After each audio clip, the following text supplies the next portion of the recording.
long, long. You're conservation chair. And we know David from his excellent articles in the newspaper about climate change, positive things that are happening, things that we can do. He writes those regularly for the letters to the editor. He's a volunteer extraordinaire. Whenever we have something that's going to happen here for us or anything, he's one of the first ones to volunteer for us. For his Candle Congress at the library, he's got hundreds, maybe thousands of hours in the Bremer County, or where he's located. He does fantastic things to really get one. He probably will someday get a volunteer award, some places, but very well deserving. And he's got a PhD in animal ecology, and he was an ecologist for the Florida Power. Lived there for most of his career and then moved back to his home state of Iowa, which he calls paradise, and gets back and forth from Seattle to see his kids out there, travels a lot, and always can always count on him for you. But one of his passions is certainly astronomy, which he's taught, and out at Hawkeye, and involved heavily with astronomy. You might see him out someday with a big telescope out in the park or so, but I've seen him working when we've been at Camp Ualu with kids and showing kids about how to look for stars and the sun and whatever could be. Man, I'd sure like to be able to sit in on this sometime. I never got a chance because we were busy doing other things. So finally I get the opportunity. And so I'm going to turn it over to David, and we're going to learn a bunch about astronomy. David?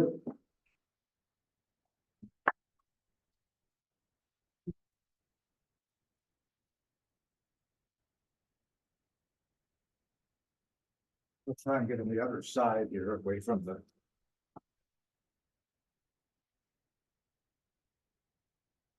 Be a moment for technical difficulties.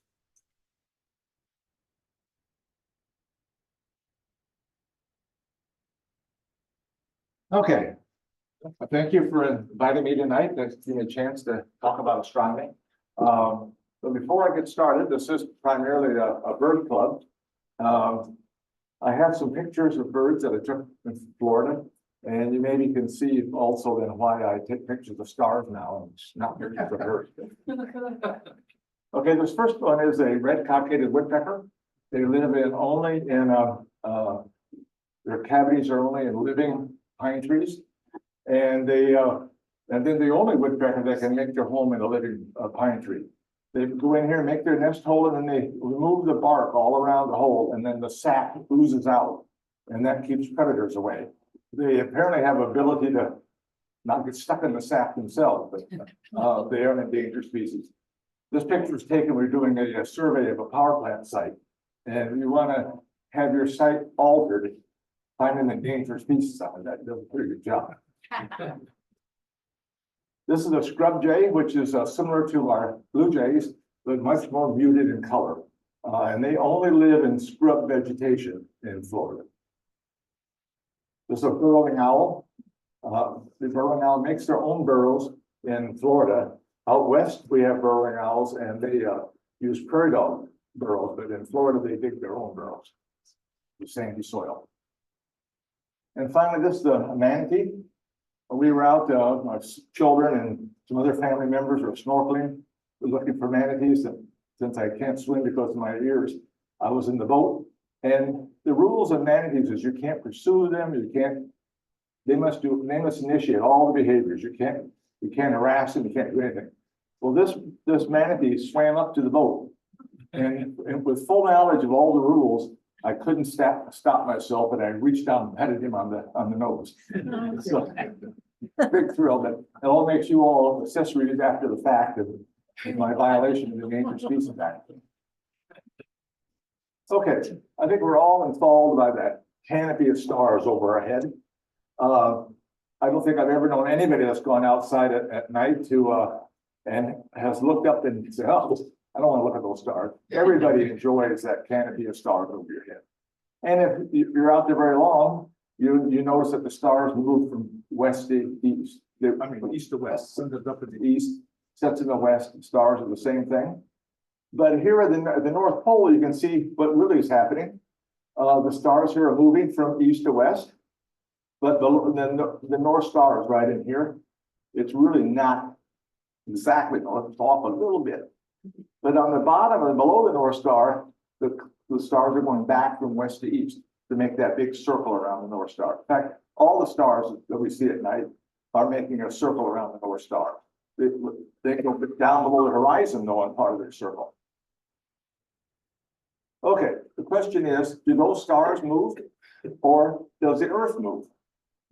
That's a question that perplexed people for a long time. But to answer that question, we have to answer another question, and that is, what is the shape of the Earth? If the Earth was flat, maybe like a platter, it would be harder to move.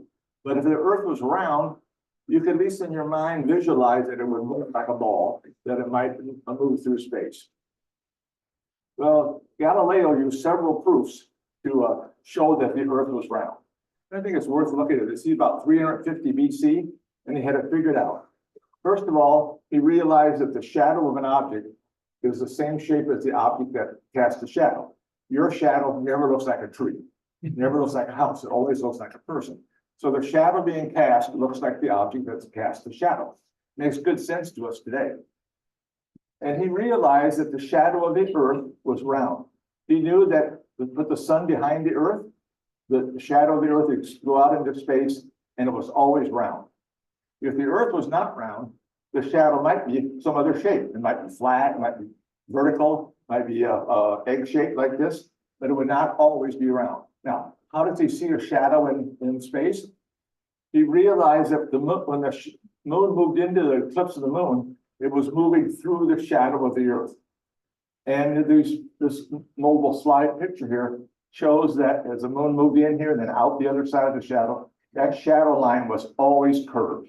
So this shows the size of the shadow and the fact that this shadow, whenever you see an eclipse of the moon, is always shows it round that shadow. So that tells us that the evidence that it is round. A second piece of evidence is that the objects that are far away will show the effect of a curved Earth. And here's a picture of a ship far out to sea, and you don't see the bottom of the ship. All you can see is the upper superstructure. If that ship was on a flat Earth, you would see the whole ship, no matter how far away it was. But when the Earth is curved, part of that ship is kind of hiding behind the curve of the Earth. So that was his second evidence. His third one was that he knew from travelers that as you go north or south from Greece, you would see different stars or stars in a different position. That would only happen if it was a flat Earth. If it was a round Earth, excuse me. If it was a flat Earth, you'd see the same stars no matter where you went. This is kind of a dramatic example, but if you go far enough south, you'll see the Southern Cross and Alpha and Beta Centauri. I have this picture when I was living on Guam, but there's your Southern Cross. We don't see it from Iowa. You could see it from Iowa if the Earth was flat, but it's hiding behind the curve of the Earth. Okay, so Aristotle back in 350 BC showed us that the Earth was round. So what happened when Columbus went out on his voyage? Most people thought this was going to happen. He would sail off the end of the Earth. No, I did not take this picture. So the question is, why did people think he would go off the edge of the Earth? And when Aristotle, 1,000 years before, had showed us that the Earth was round? The answer is really two. One, after the fall of the Roman Empire and the disruptions that happened then, all the libraries were destroyed. They were plundered, they were burned up, nobody cared about them, and they were not being used. Secondly, children were more involved in providing food for their families, working in the field and so on. So they stopped going to school.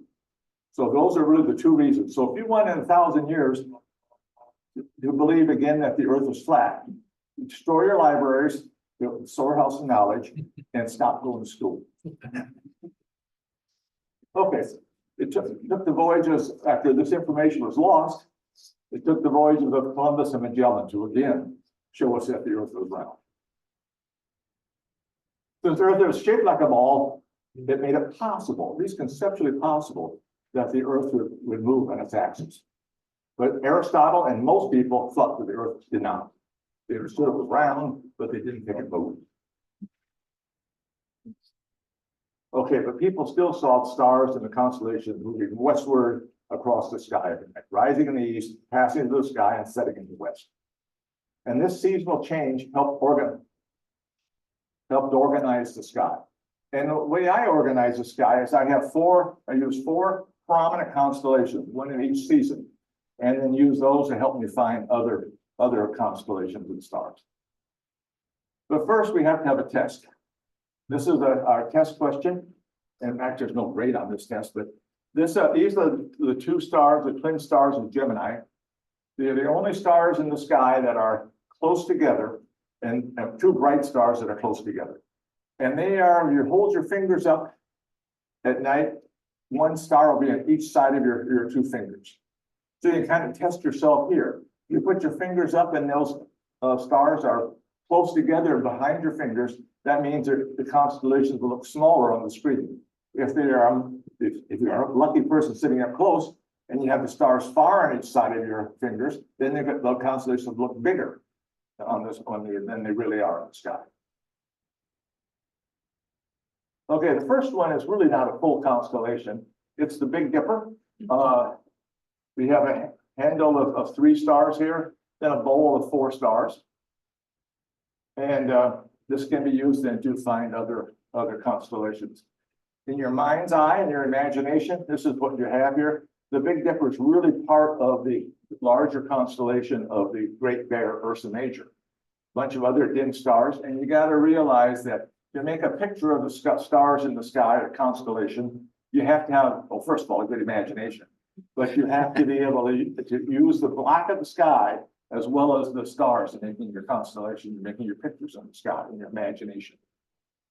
Notice here that the front 2 stars of the bowl point down here, or point in the direction of Polaris, the North Star, that star that doesn't move in the sky. And it's also the end of the tail of the Little Dipper, or the end of the tail of the Little Bear Ursa Minor. I use this to remind me to tell you that the stars of the Little Dipper or the Little Bear are dim. You probably won't see them on an average night.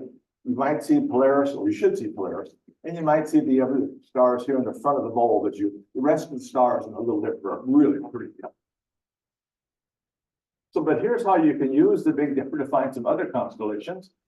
Take the handle of the Big Dipper and continue that curve or this arc, and you arc to Arcturus, which is main star of the constellation Voigts, the herdsman. And then you could continue on, and that arc will lead you to Spica, which is the main star, the brightest star, in a very difficult to trace out constellation of Virgo the Maiden. You know, the front 2 stars point up to Polaris, or point in the direction of Polaris.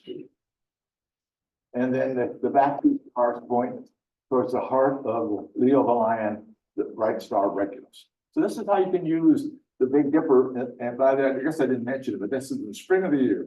Big Dipper is in the sky the whole time. So it never sets. It goes around the North Star, but it's highest, most prominent, and best to use in the spring of the year.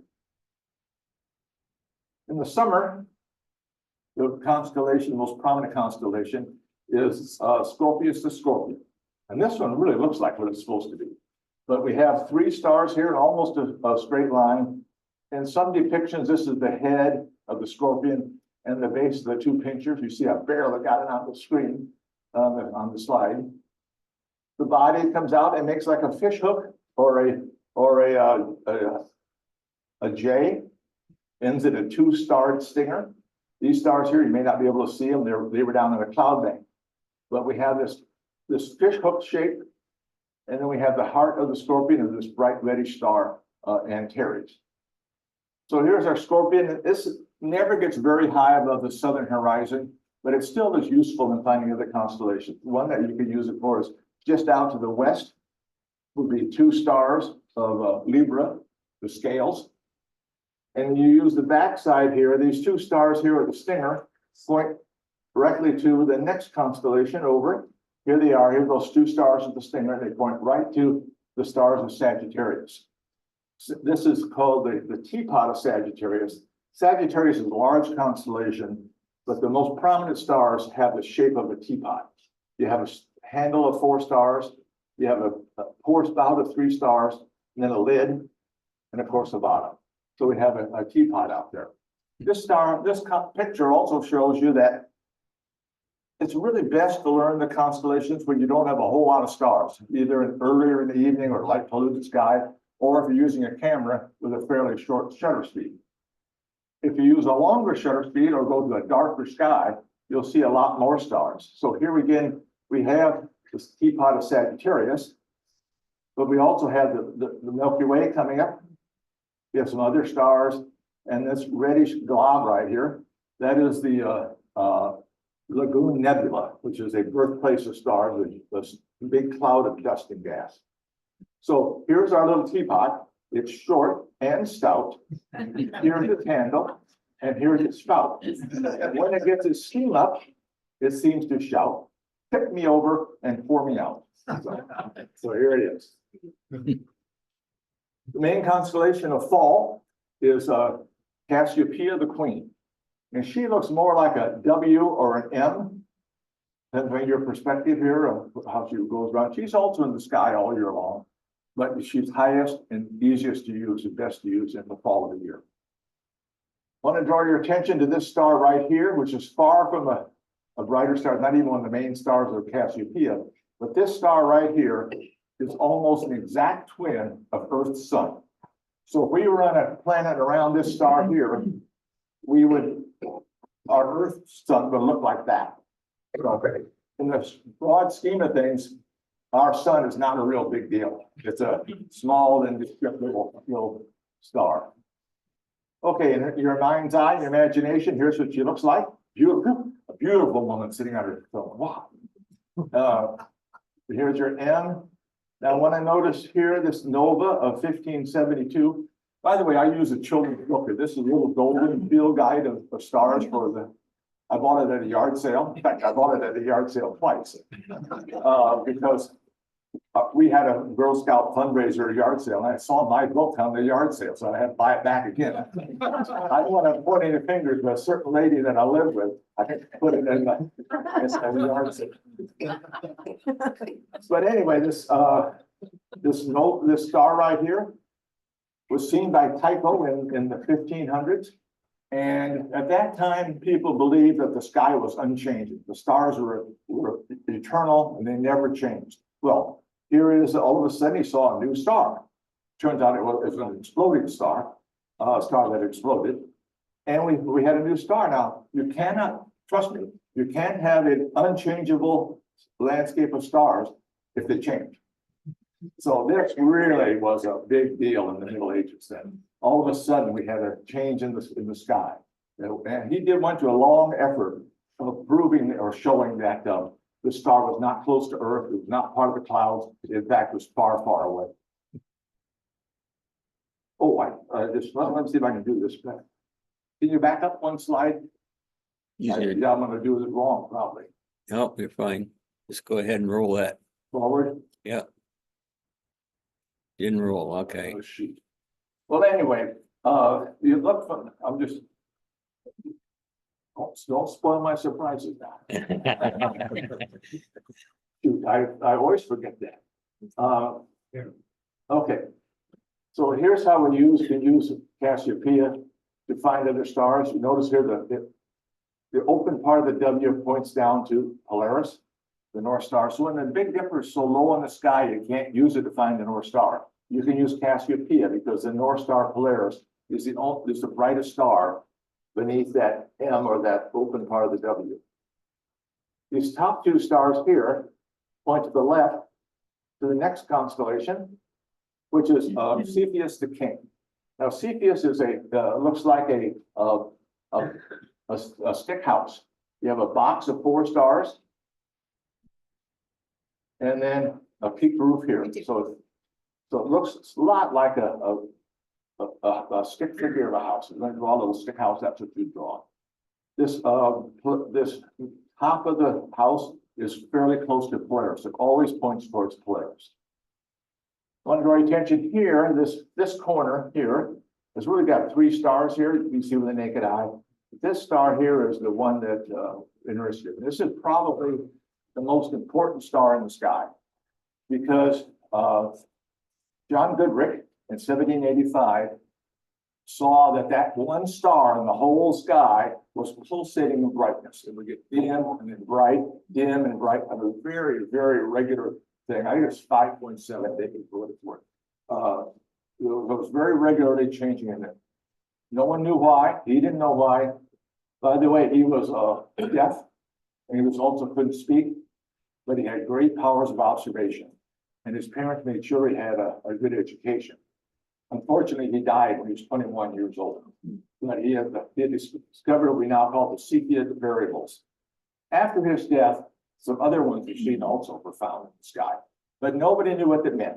It was just an anomaly, or didn't know what it was until along came Henrietta Leavitt in the early 1900s, and she determined or found out that the length of the pulsation was determined how bright the star really was. So a star that pulsated in 5 days is truly brighter than one that pulsates in 3 days, from dim to bright to dim to bright.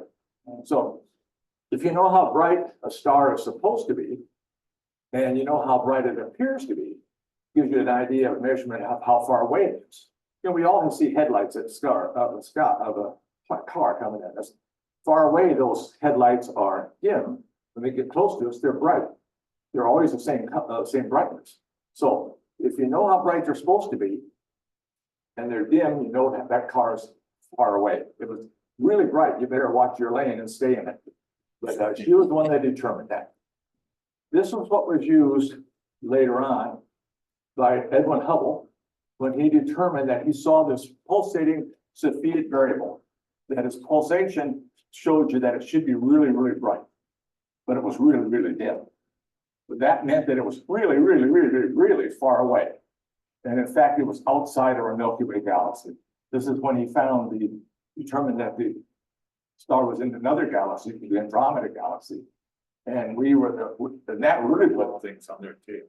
When we now know that we're not the only show in town, we're not the only galaxy. There's a host of galaxies out there. That was determined by Edwin Hubble using the tools given him by Henrietta Leavitt, who built that from the observations of John Goodrich back in the 1700s. Hubble, of course, also determined that all the constellations are moving away from all the constellations, and the whole universe is expanding. Okay, my daughter was out taking pictures of the Northern Lights in Washington, and she happened to get a picture of Cassiopeia. So here's Cassiopeia, and it helps you determine how we can use that to find other stars. We already used these two stars. Then here's two of the stars of Cepheus the King. And the W here, we can use the third star through the fourth star points down. This glob of stars right here. This is Perseus the hero. Some people see this as an upside down fleur-de-lis. Others see it as upside down Y. I see it as basically a glob of stars. Fairly prominent, but to me it's hard to trace out. But this is Perseus the hero.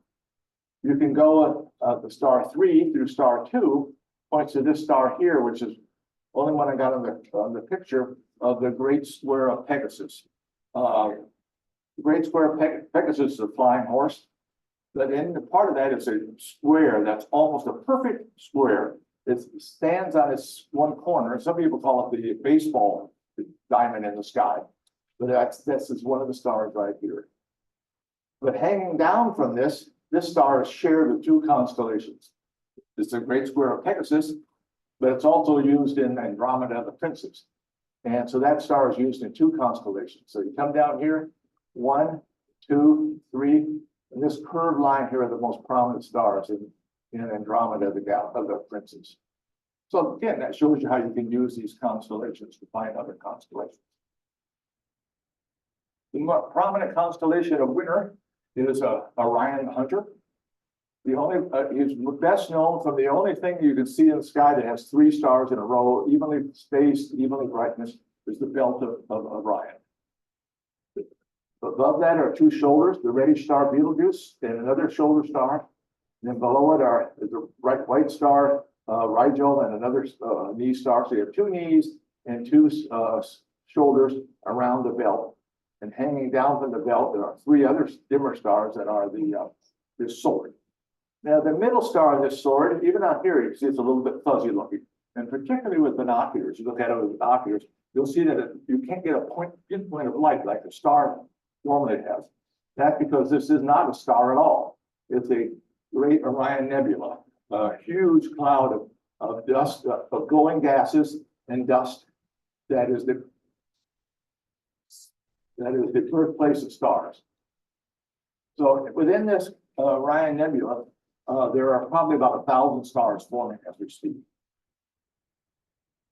And here's what Orion looks like in our imagination, the mighty hunter. And here's our belt. The belt points down to Sirius. I always say Sirius is serious business because it's the brightest star in the sky, and it's also the main part of the constellation of Canis Major, the Great Dog.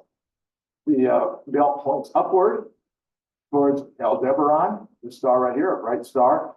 That is the eye of Taurus the Bull. So here's Aldebaran, the same star, and this V-shaped part of his face, and then the horns come up here. And they have the tips of the horns are two stars, and this star again is shared with another constellation of Riga the Charioteer. Okay, and we have then also this little cluster of stars on his shoulder called the Pleiades or the Seven Sisters. So here's what he looks like in the night sky. Here's that V of his face. And unfortunately, I didn't get any of my pictures that I get the tips of the horns on. It's a lot of times at night with a camera, you're just making shots in the dark. You really can't see what you're taking a picture of. And I never did get them. But here's the Pleiades here, the Seven Sisters. This is one of the stars of Orion up there. Okay, everybody sees those stars slowly going around the Earth during the year. There's a slow progression from the stars going from east to west during the year. But the planets were different. The planets seem to wander or go around the Earth, but also they wandered past the stars. And no one really knew why, but they knew that they were different. Of course, planets means, wandering stars. So here we have again the face of Taurus the Bull, the Pleiades, and down below that line between the V and our two other stars have wandered into the picture. This is Jupiter and Mars. I took another picture 3 weeks later, and Jupiter had moved from below the Pleiades to above it. There's Jupiter again, but Mars had moved way up here. Now, once again, planets move at different speeds. The farther out from the sun you are, the slower your orbit. And also within your orbit, you would have different speeds during the orbit, during the year, at least from our perspective. Down here by the Pleiades, we see the moon here. And you can kind of see how the moon, the Jupiter and Mars all kind of line up here. That's because they're in a pathway called the zodiac. You will never see a planet up here. You will never see a planet down here. You will always see the planets and the sun and the moon. The pathway of the sun is the ecliptic, which is the center of the zodiac. So you always see planets wandering past here. I took this from the Boy Scout handbook. And there are 12 constellations that fall along the zodiac, and that's where astrologers get their 12 signs of the zodiac. So the planets will move past these 12 different constellations. This really picks it too. Here's the moon, Venus, Saturn, and Jupiter all lined up in the zodiac. We have a couple of pictures, a couple of stars of Virgo the mate here also. But also planets sometimes backed up in the sky. Instead of going from the true orbit from you saw there, maybe I didn't point that out for good, but the true motion of the planet is west to east past the background stars. But here we have all of a sudden the planets will back up and we'll go from east to west. And this was a huge problem. How in the world could a planet go out in space, stop and back up? So here we have it here now. I kind of left that out, but in this picture here, here's Taurus the Bull again. West is down here and east is up here. So the planets normally go from westward to eastward past the stars. But watch here what happens here. Here's Jupiter again. And it moved from above here to down here. It moved backwards. It moved westward in the sky. And again, that was a huge problem. Nobody can understand why that would happen. If you looked at it every several days and took a picture or make a drawing, you'd see here comes the planet. It stops, backs up, stops, and goes forward again. That was a huge problem. They had, in the Middle Ages, they had charts that showed this, but they didn't understand why it happened. Until Copernicus came along and saw it was evidence that the round Earth, in fact, moved. It moved around the sun. The Earth and the other planets revolved around the sun. And that explained what was happening with retrograde motion or backward motion. So what we have here, here's the orbit of the Earth passing by the slower orbit of an outer planet, in this case, Jupiter. When they're getting ready to pass it, let's say position 2, Jupiter is here in position 2, and it appears to be out here against the background stars. Earth passes it at 4. You're looking back over your shoulder a little bit, and Jupiter appears to be here. It just moved, or seemed to have moved from here back to here. Retrograde or backward motion. So that explained it. So Copernicus had it. So here's a Copernicus's model of the solar system, which I think we've all seen. The sun with the planets going around it. Earth is an inner planet, and as it passes the outer planets, we have this retrograde motion. All the planets going from west to east, past the background stars, and that's why you see them moving past the stars. Understanding that the Earth moved around the sun in its orbit, was the only way to explain day and night was if the Earth turned on its axis. If the Earth did not turn on its axis and it went around the sun, you would have sunrise and sunset very slowly during the year. But we don't. We have sunrise. You may have noticed this. We have sunrise and sunset every day. So we can say, I love the way the Earth rotates. It really makes my day. We wouldn't have a day without the Earth rotating on its axis. So the rotation of the Earth causes sun, moon, stars to seem to move from east to west. They really don't necessarily, but they seem to move that direction. And the Earth going around the sun and the tilt of the Earth's axis is what causes our seasons. So quickly here, I think we in the summertime, well, first of all, the axis of the Earth point in the same direction all the time. But in the summertime, they're pointing, North Pole is pointing towards the sun. So we have more sunlight on the North Pole. The sun is high in the sky, and in fact, it's so high that the North Pole is always in the sun. Opposite thing happens in the winter. We have shorter days. You may have noticed that too. We have shorter days. The Earth is pointing away from the sun. The North Pole is always in the dark.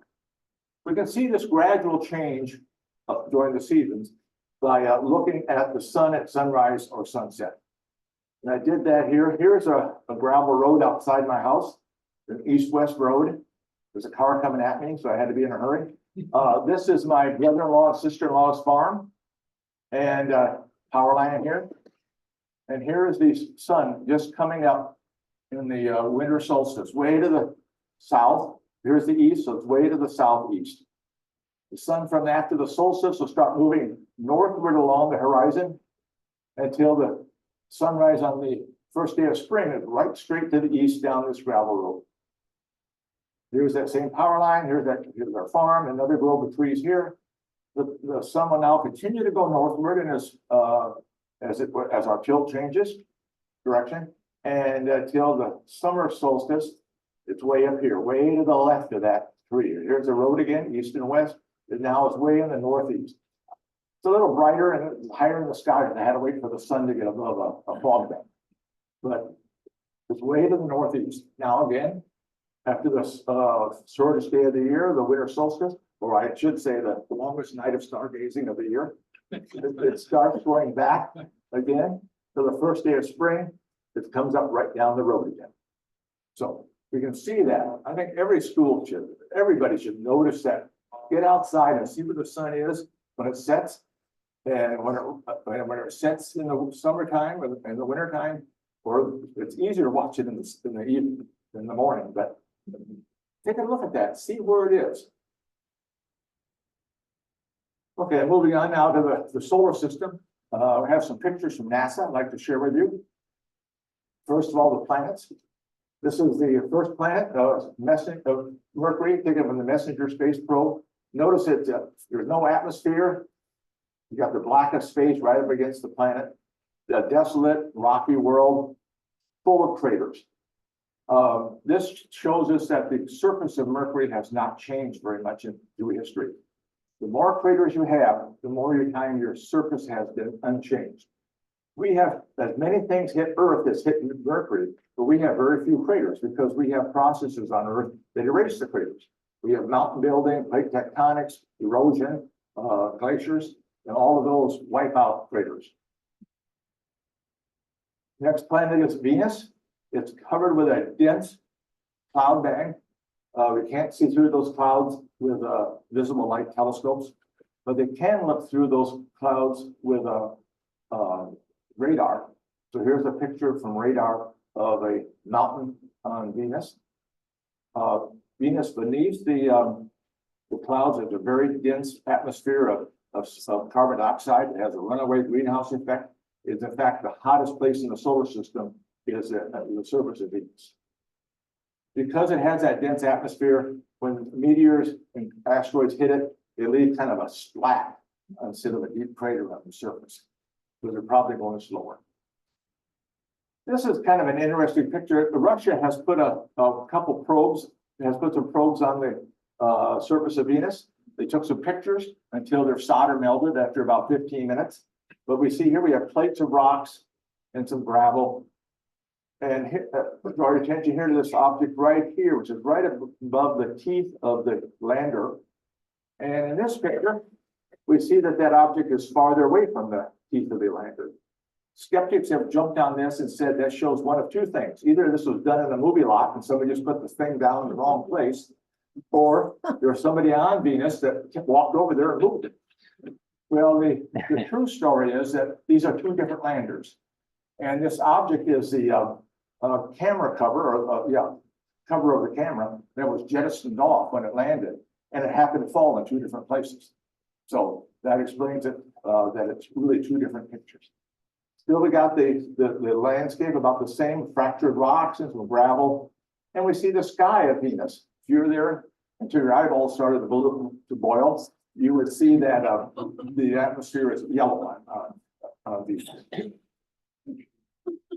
The next picture is Earth, and I want to draw your attention here to this thin atmosphere. Here's the surface of the Earth. Here's the atmosphere. A very thin skin around the Earth, and this is why our activities on Earth can, in fact, affect the atmosphere, because we have a lot of room, a lot of people down here affecting really a very shallow skin of the atmosphere around the Earth. This picture of Mars compared to Earth. Mars is quite a bit smaller than Earth, and it's kind of reddish in color. This is why it looks red in the sky, because it really is reddish.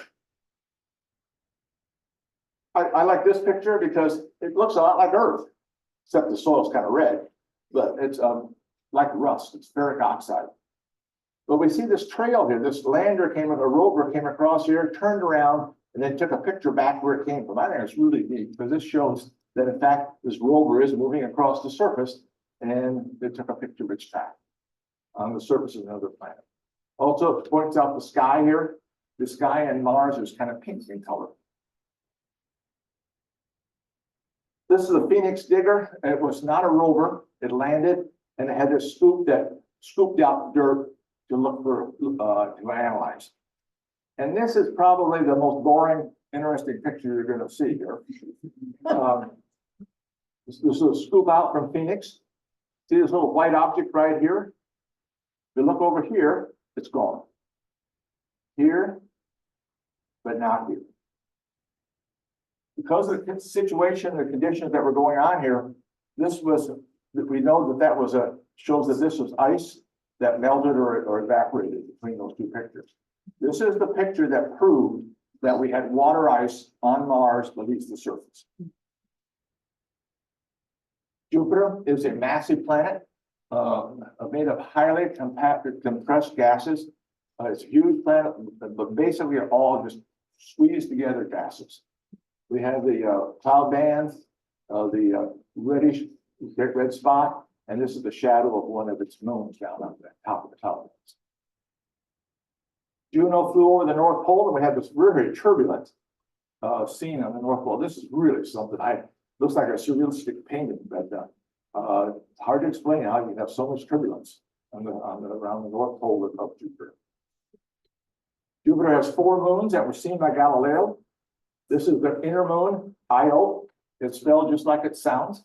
It's Io, and it's a tortured landscape of sulfur dioxide, lava that's spewed out of many, many volcanoes. And when the Voyager space probe went by, we see that one of those volcanoes was erupting when the probe went by. Europa is next, and it's a ball of ice, smooth ball of ice, but you see it also has these cracks, these reddish lines across it. And they were almost certainly formed by a liquid ocean under the planet and of the moon. And the moon, because of turbulence, stresses from the gravity of Jupiter, cracks, the ice cracks. Water comes up through those cracks, evaporates into space, and it leaves behind their salts behind on those edges of those cracks. Much like if you have a coffee cup that you don't wash maybe often enough, you see that kind of a film inside of it. That's the same thing here as you see on Europa. We know this is a fairly new surface, renewing itself because we only have 1 crater. The next next moon out is Ganymede. We have a lot more craters. And this shows us the surface has changed, but not for a long time. It probably has a water ocean under the ice also, but way a lot farther down. The outer one is Callisto, and look, lots and lots of craters.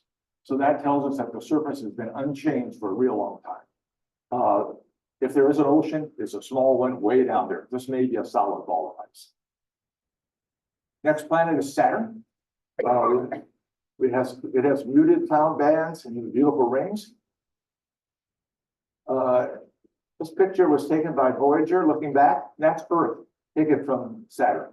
We don't look so important when you look back at Earth from a distance out. So that little speck is all of people on Earth. And some of them, I think, we've been smiling. Saturn has 1 large moon, Titan, and it has its own atmosphere. So you can't see the surface of Titan with a visible light telescope. You have, this is hidden because underneath this dense atmosphere. We have sent a probe that landed on it, and this is a picture from the surface of Titan. It looks a lot like Earth. We have boulders and some flat areas. It looks a lot like Earth. But these boulders are made up primarily out of very hard water ice. And the plains, the same thing. They're made out of primarily ice. Some hydrocarbons like propane and ethane, methane, but mainly water ice. But we saw this also. And we want to draw your attention to this highlighted area here. Through time, it changed. And the only way this could change is if this was liquid. This is a liquid lake on Titan, but it's not liquid water. It's much too cold for water. This is liquid, primarily methane, some propane and other hydrocarbons, but it's so cold there that these gases, these substances that are gases on Earth are liquids and solids on Titan. We also went by another moon, Enceladus, and we saw jets coming out, water jets coming out into space. This shows again that we have a liquid water ocean under the surface of Enceladus. Next planet is Uranus. It's kind of a blue-green in color because of the what's in its atmosphere, is primarily made out of highly compressed water. It's a much larger, well, you see it here, here's Neptune, very similar to Uranus. Uranus has that faint rings that we can't see from Earth. Both of the planets are about the same size, and they're both larger than Earth, and they're smaller than Saturn and Jupiter. Neptune has a large moon, Triton, and primarily ice, water ice. But when Voyager went by, it was emitting gases, geysers of gases erupting. But you notice these geysers all have the plume going in the same direction, all over the place. Then that probably means that there's a wind on Triton. If there's a wind, there's some kind of an atmosphere. So Triton probably has an atmosphere. Everything else now are the small solar system objects. And most of them come from either the Oort cloud, which is a vast spherical group of objects, icy objects clear around the solar system. Here's our planet area. So this is much, much larger than the orbits of our planets. The Oort cloud, and then just outside of Neptune's orbit, there is a Kuiper belt, which is a flattened group of icy icy objects also. And the largest, and well, maybe not the largest, we hope the largest, but one of those we're most familiar with is Pluto. This is Pluto, and Charon, its moon, superimposed on Earth, and it shows primarily why it's now considered a dwarf planet. It's a lot smaller than any of the other planets. I get a little irritated when people say that it's been demoted. You hear this all the time. Demoted is not a science term. It's been reclassified. It has not been demoted. That'd be like saying, well, I have to be careful, dwarf people are lesser than tall people. So it's a very interesting place, but it's not big enough to be you should say, classical planet. We need to modify it for that, but it's considered a dwarf planet. Very interesting place. We've sent one New Horizons probe by it a few years ago. We found mountains of ice, solid ice mountains, water ice, and then some flat plains here. What you don't see, especially in these flat plains, are craters. This tells us that even though this planet is way out there, the dwarf planet's way out there, and it's very, very cold, we're still having the surface renewed. Things are happening. That's a geology. Here are some more mountains, some more plains here, no craters, but it shows that we have a thin atmosphere. Pluto has its own atmosphere. Not a very thick one, but a very thin atmosphere. The biggest area on Pluto is this, what we call the Tombaugh Regio, big icy area here. That was named after Clyde Tombaugh that discovered Pluto. Well, somebody who probably had too much time in their hands just said it looks like there's Pluto on Pluto. So here's the Pluto on here. Charon is an interesting place too. It has quite a few craters. But the thing that really sets it off is right here. We have a depression with a mountain growing out of the center of the depression. No one knows why that can happen, how it can happen. It's never been seen anywhere else in the solar system where you have a depression with a mountain growing out of the depression. So we don't know how that formed. Okay, next are comets. They are they come either from the Kuiper belt, if they're a short period comet, or the Oort cloud, if they're a period of orbital period is thousands of years long. We have a coma with a nucleus inside of it, maybe about 10 miles in diameter. A tail that comes off when it gets close to the sun. We have what we normally see as a dust tail, and it may be curved. It always points generally away from the sun, but it may be curved because of the motion of the comet and the motion of the particles. But we also have, probably won't see it without a special telescope, this blue ion trail. And it always points exactly away from the sun because these are compound substances that have a charge, or negative positive charge, and they're trapped in the magnetic field of the sun. So they fall right along that magnetic field perfectly straight. Okay, Candace took this picture of the comet that came by recently. There is a coma here and its tail sticking up here. I could not see it with the naked eye. I could see it with the binoculars. But I understand there were some people that could see it with the naked eye. But it was quite a sight through binoculars. Asteroids are next. And they're made of rocks and metals. Most of them come from the asteroid belt, which is not nearly as dense as it shows here, but they're between the orbits of Mars and then Jupiter, most of them. The Voyager space probe took a picture of an asteroid, Ida. Notice it has craters. And it even had a little tiny moon called Dactyl that orbits around this. Now, objects that have enough mass, gravity will form them into a sphere or a ball. Ida does not have a large enough size, so it's not a ball. So it's an irregular shape.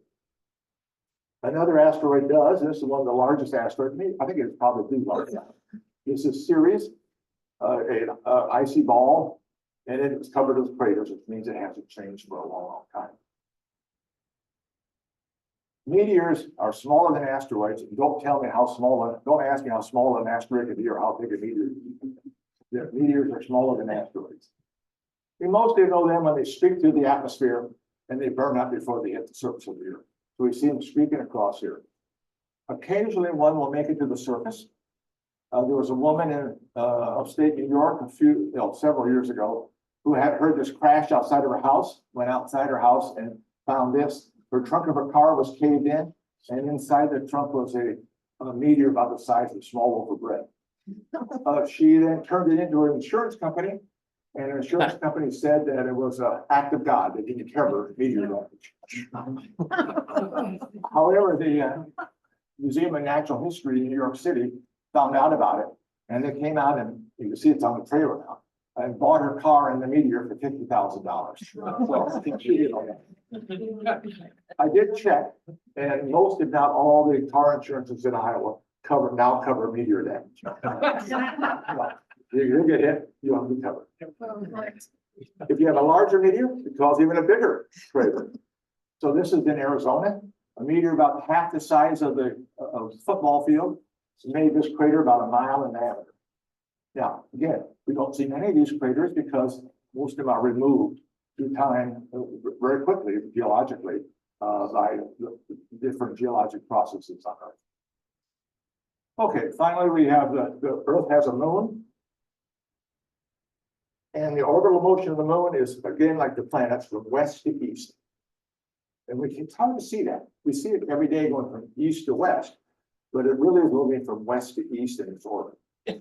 Unless you have a planet nearby. So I went out one morning, and here's the moon, crescent moon, that's Venus right beside the moon. And in a 15-minute period, the moon moved eastward in its orbit and covered up Venus. So that proves that the moon is moving in its orbit eastward. It also, the moon movement in its orbit also causes phases, and we pretty much know about this, but the moon is always half lit by the sun. But we see different amounts of that half lit moon. When it's lined up in front between us and the sun, we don't see any of that sunlit half. If we could see it at all, it would be the black of the moon, the dark side of the moon. Later on in its orbit, the full moon, that we see the full lit, half lit part of the moon, and that's of course full moon. It can also cause eclipses as it orbits around the Earth. So as Aristotle knew, when the moon moved past the Earth and it moved and everything was lined up right, it doesn't always happen, we would have an eclipse of the moon.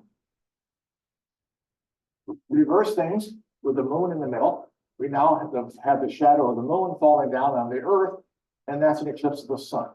The actual spot where the eclipse is happening is really quite small. It's about 70, 80, 90 miles in diameter. But that spot will move across the surface of the Earth quite rapidly. If you're in that shadowy part, you'll be able to see the beautiful corona around the sun, and it's around the moon. It's there all the time, but it's the atmosphere of the sun. But you can't see it unless we have an eclipse of the sun. Also, if you're in that shadowy area within the cone of the darkness, you can still walk around. And you see the people here look pretty dark. But if you look out, you're looking out of that shadow, You see sunlight, you have sunrise, sunset, all the way around you, 360 degrees around you. You have sunlight, and a lot of times it looks sort of like this, looks like a sunrise and sunset. It's a beautiful sight. But most people never see it because they're so busy looking at the sun. That they're just looking down around the outside. Okay, the Scandinavians saw a girl on the left and a boy on the right in the middle.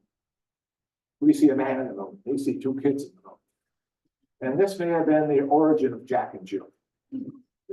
So here's the moon with Jack on the right, Jill on the right, left. And to be honest, it's hard to see them, but an artist came and shaded it in. So here's Jack with his pale, his breath here, and here's Jill.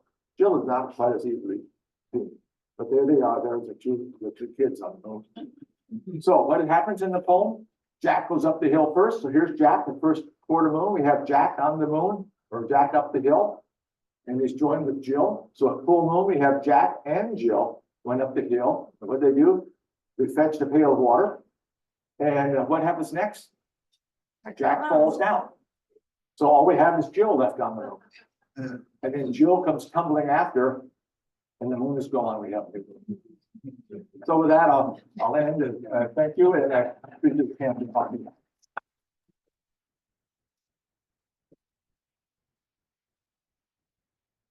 We'll go to ask if there's any questions, but I also see we have treats to that. But if any has any questions, be glad to answer. Do you know about the crater in Duluth, Iowa? No, Decorah. yeah, that's pretty well gone. I mean, it's Yeah. just the remnants of it. Yes, There's also a big crater in Manson Island, well formed. Has anybody seen the crater in Manson Island? Yeah. Well, it's covered with the glacial till. The glacier came down in the blip. Now, the one in Decorah has just, it's even larger, but it's so old and it's just, you still see it, I understand, if you know what you're doing. You can still see parts of the rim around it. I think it's about 20 miles in diameter. it's supposed to be the diameter of the football field. The crater that made the thing, Crater. that made the thing that fell in and made the crater. Yes, Yeah, yes. okay. Any other questions? What Yes. would happen? I don't have a question, I have an observation. John and I were out taking pictures of the super moon one night, Uh-huh. and I had my camera on the tripod, I had a 10-power zoom, doing a live view. And 10-power zoom, you only get a portion of the moon, and you could actually see it, that at that time, you could see the craters moving. Yeah. And they delivered to it, pretty awesome. Yeah, it's proving that I was in its orbit, moving in its Yeah. orbit. Yeah, you bet. What would happen on Earth if we had an impact that made a crater the size of the one? Oh, well, like the one that killed all the dinosaurs? Yeah, it could be curtains. That's why NASA watches all the time for asteroids that could impact the Earth. They're trying to chart all the asteroids that are large enough to cause some real damage. So they're watching all the time. That doesn't mean, what they worry about is one that's behind the sun, and it comes by the sun so close we can't see it.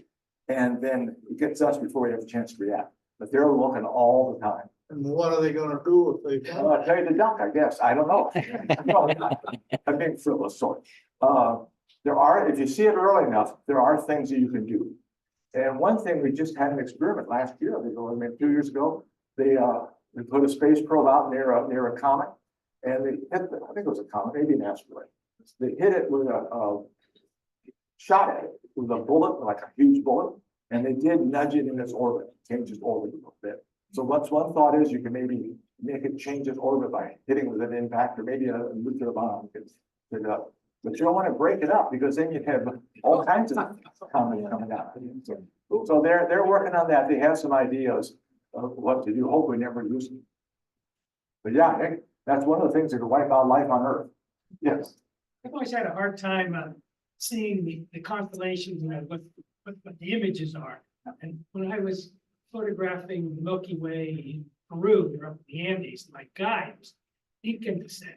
He had his 11-year-old daughter there, and he was teaching her the Inca constellation. Oh, sure. And the Inca constellations are not stars. That's right. They're They're not the ours. dark parts of the Milky Way. I said, oh, I can see a Oh, Yama I see. there. They only use the dark part. Yeah.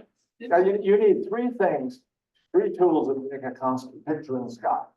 One, you need a lot of imagination. Two, you gotta realize to use the black of the sky as well as the stars in your picture. And if you have enough black sky, enough imagination, and a third is enough time, you probably, if you know the story, that's both. You know the story, what's supposed to be out there, you can maybe see it with your imagination. So, yeah. They had a lot of time on their hands. Back in ancient Greece, there was no TV. They weren't watching the sports or anything, so they were out there. But this is one way I got interested more interested in astronomy, Boy Scout, Girl Scout campouts. When I was younger, I thought that the leader should always be the last one to bed. So I'd sit around the campfire waiting as all the girls and boys different troops, settle down. But I quickly learned that I needed more sleep than the kids did. But when you're out there, you have nothing to do but look at the sky. So that's how I learned a lot of constellations. Yeah. So for the novice, looking with binoculars and stuff in the sky, what do you recommend? Okay. I recommend that the first thing you do is learn the sky in the naked eye. You know, I didn't talk my wife into a telescope for a long time, but I enjoyed the night sky a lot, just the naked eye.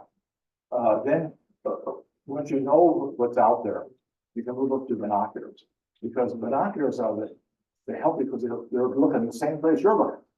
And you can use binoculars to see a lot of the things in the sky. Pleiades, for example, the Seven Sisters. You can see those and really enjoy those. The Orion Nebula, you can tell that that's not a pinpoint, it's a star. So use your binoculars first, and then move up to a telescope. Maybe a way to do that is there's two things you can do. Come to one of our astronomy club parties, star parties in the summer, and look through different people's telescopes and see what they're seeing and what you might like to do. You can also rent a telescope and go out and see them and try it out on your own before you buy it. But I would try out things before I bought it. And then if you go to buy it, don't buy it at Sam's Club or Walmart. You really need to put out the money to get a really good one. I had a friend, carpool guy, who had a very cheap telescope, and he was really perplexed. He had a very weak, wobbly mount. Well, they found out the idea. He took duct tape and just duct taped it all down and made a solid mount out of it. And then he enjoyed the night sky a lot with his little telescope. So you can use anything, really. He spent a lot of time looking at the Pleiades with his telescope. He was also a smoker. His wife didn't get out of the house. So that's when Einstein came to the US, he wanted to, Einstein, yeah. he wanted to see two things. Niagara Falls and the Yerkes Observatory in Lake Geneva. Yeah. And there's a picture of him by that. Yeah, Yeah. that's the largest refracted, like a spotting scope. Using lenses, that's the largest one in the world. It's like, it's got a 49-inch first glass lens, and it was very difficult to make because that's a lot of glass.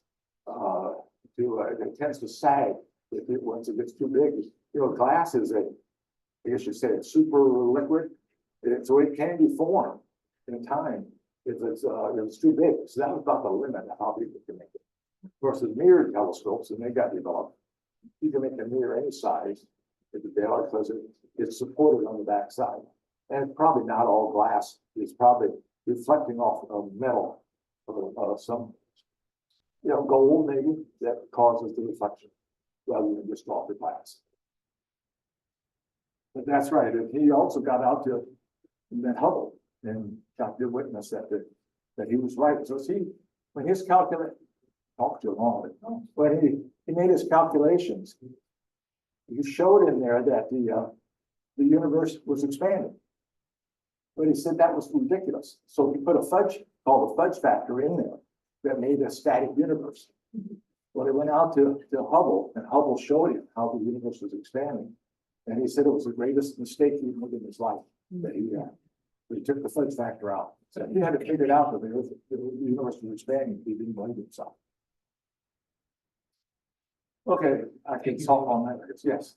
Did you go out this past when they had the solar eclipse? I'm sorry. When they had the solar eclipse, did you go out and see that cone of darkness? Yes, actually, that was my picture. I was too. It was well worth it. Yeah, it's well worth it, yeah. We were way out, we're halfway through Illinois. Yes. Yeah. I get teased by advertisements in Sky and Telescope magazine and places to go and cruise and see eclipses, but the wife has got to put her foot down. So, yeah, we did get the ones in the United States. I also went through the eclipse with Libya, which was quite an experience. We went out in the Sahara Desert for the home of life we thought this would be. And we were probably the most protected people on the planet, because that was when Gaddafi was still in charge of Libya. And we had guards in front of us, guards behind our caravan of buses. All the roads were blocked off. And we got out there and had like a little, almost like a little town with food and stuff. But we had an army all the way around us. And then out beyond the army were all the Libyans watching it. So, fun experience.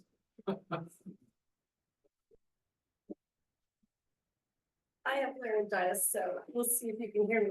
David, you know I love your columns and you've taught me so much. Well, thank you. What is your very favorite astronomical object or objects? Okay, to look at, I think probably the moon. Everybody can look at it, and you have craters to go over to look at. I think probably the moon, probably the second might be Saturn. And I think it's a thrill if you have a good night, you could see the moon tighten from on Saturn. The moon is outer moon, its largest moon. And I think it's a thrill for me to be able to see the moon of another planet. So yeah, I like looking at Saturn. And probably the third thing is a colorful double star called Alberio, where one of the stars is blue and one of the stars is yellow. And it's quite colorful, and it just really neat to look at. Which one is that one again? Alberio. It's the head of Cygnus and Swan. Oh, and you mentioned about telescopes. I have a go-to telescope, and I would really recommend get a telescope, spend the extra dollars and have it go-to, because otherwise you spend a lot of time trying to find things. I just push the button and it goes to what I want to look at. Yeah. So the computer and the telescope is a lot smarter than I am, and so that's a big help to have it find things for me. Are we talking thousands of dollars or tens of thousands? Well, my telescope